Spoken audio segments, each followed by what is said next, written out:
French President Emmanuel Macron decided to call a snap election following a bruising loss to the far right in a European Parliament ballot, Reuters correspondent Christy Kilburn reports. It's a roll of the dice on his political future and could offer the far right a shot at real power. Macron's stature has been diminished since he lost his absolute majority in Parliament 2 years ago. Discussing the snap election call, a source close to Macron said there was a chance he could win back a majority by taking everyone by surprise. But they added that if Marine Le Pen's far-right National Rally, or RN, does take over, the gamble is that the next 3 years would demonstrate their incompetence to voters and undermine their bid for the presidency in 2027.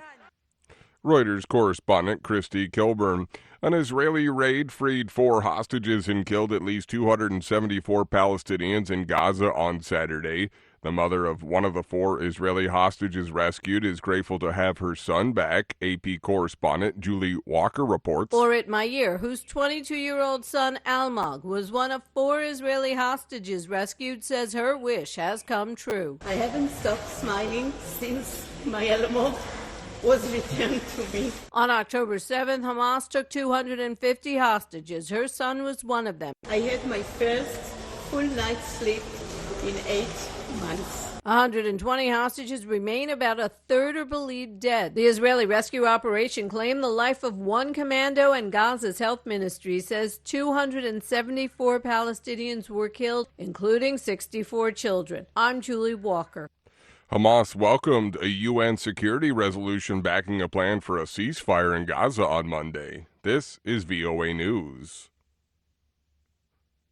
United Nations spokesperson Stefan Dujarric on Monday said the agency was working to secure the release of 11 detained staff by Houthi security forces in Yemen. We continue our contacts with all various authorities in the hope that all of them will be released as quickly as possible.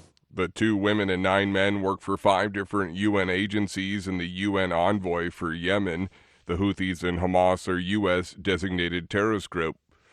A statement issued by Ukraine's military general staff said it was responsible for the June 5th attack on an oil refinery. They said the damage done cost the Russian oil industry more than $500 million in lost production. Reuters quoted sources as saying the plant suspended operations after the attack, one of numerous Ukrainian drone strikes on Russian refineries that have disrupted output.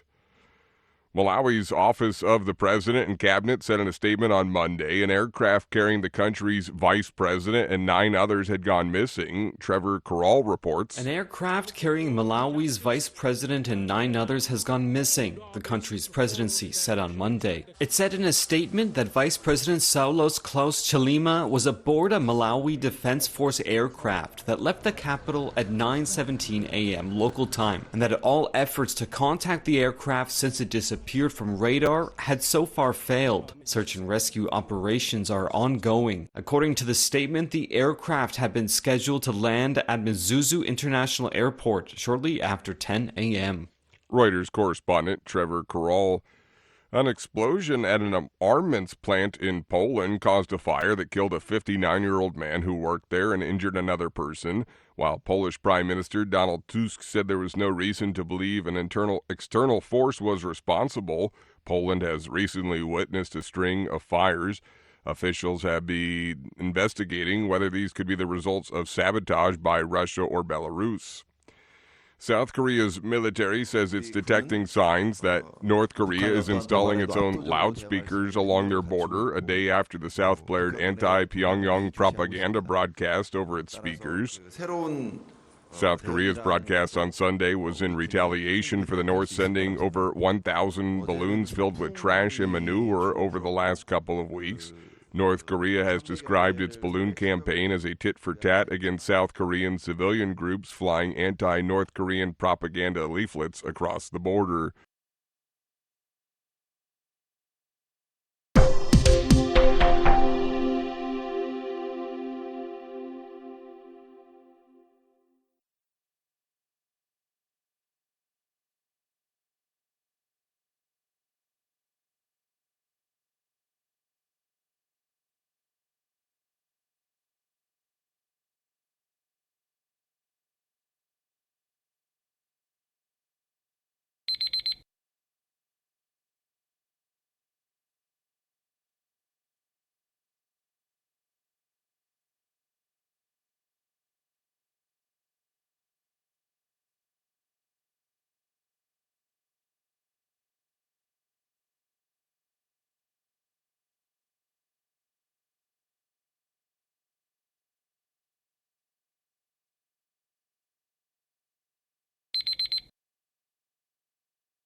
Thank you for watching. Can you do me a favor? Please leave a comment in the comment section below. That would really help. Thank you, and see you again soon.